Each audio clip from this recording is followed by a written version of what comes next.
Bonjour et bienvenue dans cette vidéo spéciale Halloween. Il y a quelques années, j'avais fait voler le Père Noël à l'aide d'un drone. Oui, c'est une vidéo spéciale Halloween. Je peux pas parler d'Halloween sans parler du Père Noël, c'est logique. C'était magique. Des dizaines de personnes ont pu voir que oui, le Père Noël existe.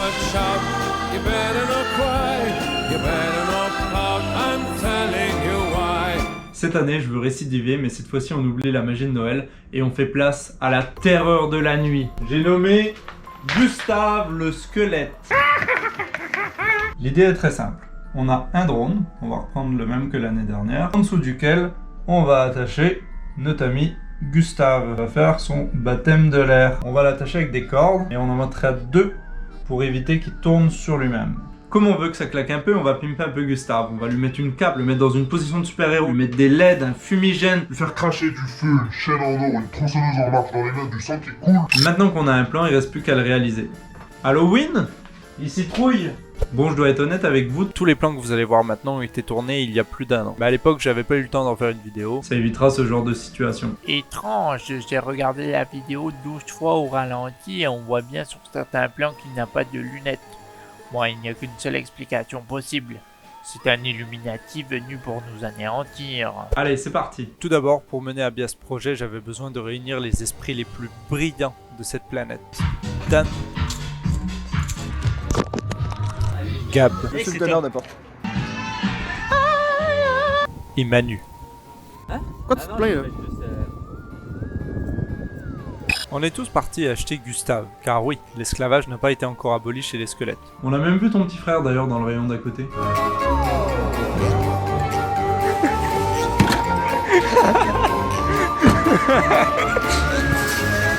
On a également acheté quelques fumigènes, on va les tester et essayer de comprendre comment ça fonctionne, pour pouvoir ensuite concevoir le système de déclenchement à distance. Quand on tire sur l'anneau, le fumigène s'active, et on a environ 30 secondes à 1 minute de combustion.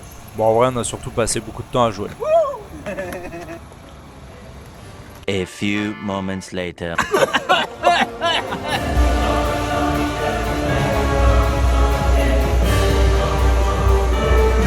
J'ai ouvert un des fumigènes pour qu'on voit bien l'intérieur.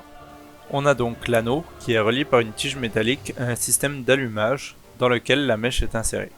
Voilà à quoi ressemble le mécanisme démonté. Quand on tire sur l'anneau, on vient allumer une petite charge combustible qui va enflammer la mèche normalement située au bout du tube transparent. Donc l'objectif est simplement de trouver un moyen d'allumer la mèche en se passant du mécanisme. Et le plus simple pour moi est d'utiliser des arcs électriques parce que j'ai déjà tout le nécessaire. Me demandez pas pourquoi. On va donc utiliser un générateur d'arcs qu'on va relier à 2 électrodes de part et d'autre de la mèche afin de créer des arcs pile dessus en espérant que ça permette de l'allumer. Une fois tout ça déterminé, il a fallu mettre la main à la pâte. Je me suis enfermé quelques nuits dans ma chambre pour créer le système de déclenchement. Pour ça, on va utiliser 2 Arduino. Un émetteur, qui sera notre télécommande, et un autre qui sera le récepteur, installé dans Gustave.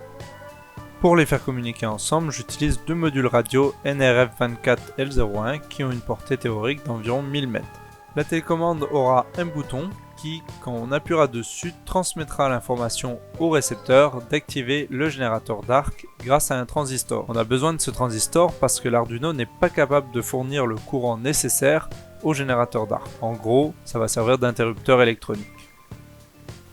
J'ai commencé par fabriquer la télécommande. D'ailleurs, cette télécommande est en fait un projet à part entière. Je l'ai pensé pour qu'elle soit multifonction et qu'elle puisse me servir dans différents projets. Comme vous pouvez le voir, elle n'est pas encore terminée. Je compte peut-être en faire une vidéo si ça vous intéresse. Dites-le moi en commentaire. Je suis ensuite passé au récepteur. L'Arduino Uno que vous voyez sert à rien, c'est juste que j'avais la flemme de le démonter de la plaque. J'ai également ajouté un régulateur de tension pour pouvoir alimenter le tout avec une lipo. Et après avoir passé beaucoup trop de temps à programmer, j'ai enfin réussi à les faire communiquer. Il restait plus qu'à tester la marchandise, je suis monté dans ma voiture un soir très tard pour aller tester tout ça. Parce que malheureusement j'ai pas eu l'autorisation du proprio pour faire les essais dans mon appart, je sais pas trop pourquoi. Petite rue éclairée. Donc on va pouvoir faire nos tests à minuit et demi avec ce magnifique fumigène bricolé. J'ai préparé ma bombe sur le trottoir dans le plus grand des calmes. Bon alors je viens de tout installer. Puis là on va faire un petit test. Ma radio. Et on va voir ce que ça donne si j'appuie sur le bouton là. Ok, ça marche. J'ai relié le générateur d'arc aux 2 électrodes que j'ai installées sur le fumigène. Et c'était l'heure du moment de vérité. Alors, c'est parti.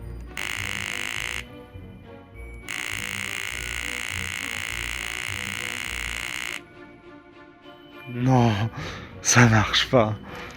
Mais pourquoi? Qu'est-ce qu'il faut pour que la mèche s'allume? Bon, ça partait mal, mais en regardant de plus près, je me suis rendu compte que les électrodes n'étaient pas bien alignées avec la mèche et que les arcs ne la touchaient donc pas. J'ai réajusté les électrodes et j'étais prêt à retester. Oh! Ça a marché!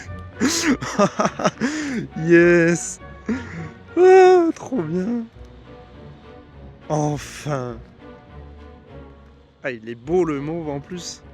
Je suis trop heureux! Maintenant qu'on sait que ça fonctionne, il reste plus qu'à retrouver les autres gogoles pour préparer notre ami Gustave. Il faut savoir que quand des gogoles se réunissent, leur QI se soustrait. Plus il y en a, plus c'est dangereux. On a d'abord rigidifié les membres de Gustave avec des tiges de fer, On l'insérerait la broche. pour éviter qu'ils se déforment en vol. Et une de nos règles d'or, c'est de toujours tester la rigidité de notre travail.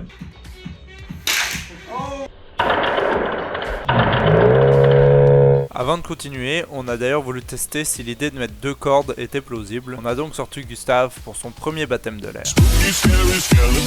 On place le drone en avant pour tendre les cordes et éviter qu'elles se prennent dans les hélices. On se fait un petit éclairage de fortune parce qu'on voit rien, et on s'est lancé.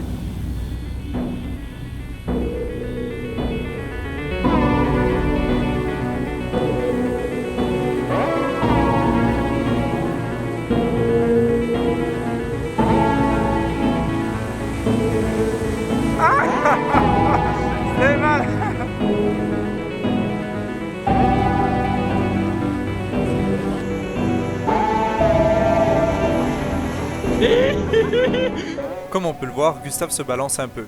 On est assez proche de la limite de charge utile du drone, qui est environ de 2,5 kg, et en plus le fait de mettre ce poids au bout d'une corde crée des mouvements de balancier qu'il est important de bien gérer avec le drone pour les minimiser.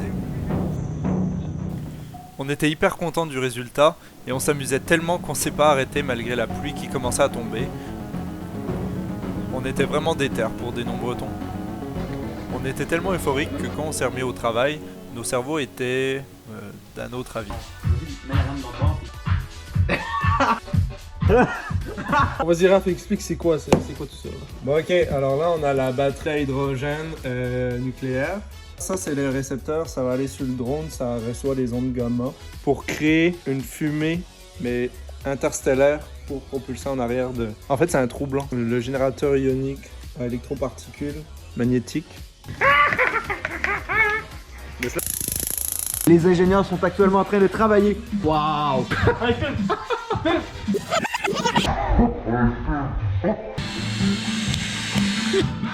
Sniff ça, c'est de la bonne. Oh! Oh maman! Non!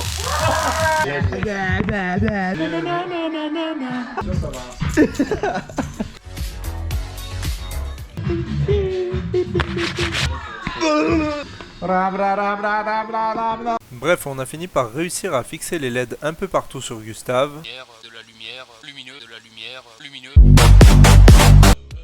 Et enfin le système de déclenchement avec le fumigène. Et c'est là qu'on s'est rendu compte que ça ressemblait beaucoup trop à une bombe.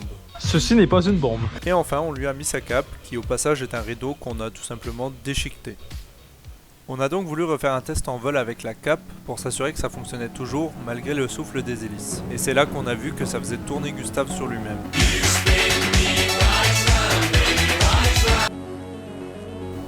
On a donc changé légèrement la longueur d'une des 2 cordes pour compenser la rotation et ça a super bien marché.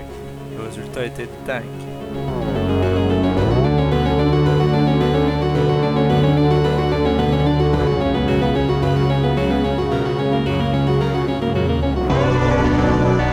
Il manquait plus qu'une chose, le fameux fumigène. Parce que c'est ça le but à la base, on veut que Gustave surfe sur un nuage de fumée comme tous les super méchants. Car le jour J, on n'aura le droit qu'à un seul essai. Ça reste une mission dangereuse et même si on a l'air très con, on sait ce qu'on fait. On a passé plusieurs heures à planifier la mission, à déterminer le lieu de décollage, éviter les zones passantes, déterminer les procédures d'urgence en cas de pépin, etc. etc.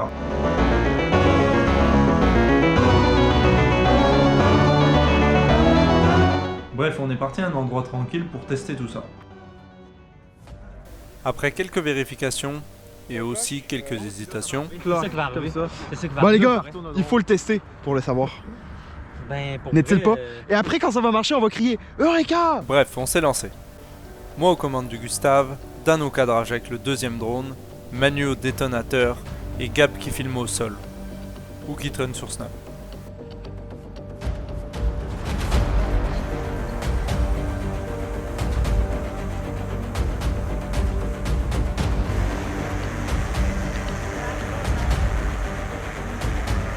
Parfait!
Ça a marché à la perfection.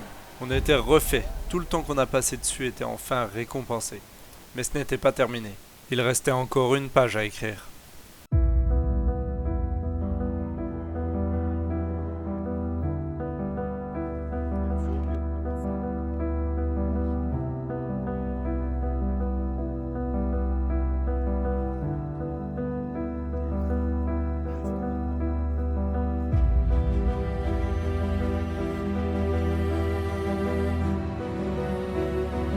Un seul essai.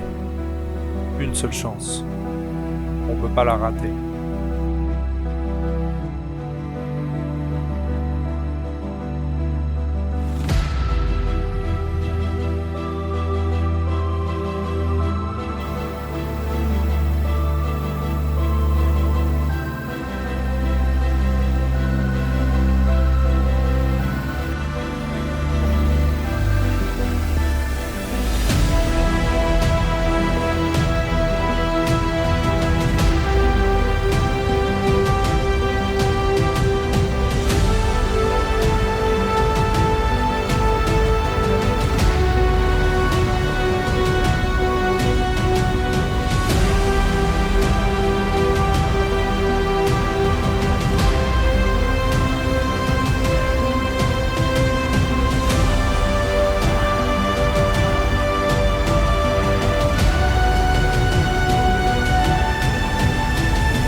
Et voilà, tout ça pour ça. J'espère que ça vous a plu.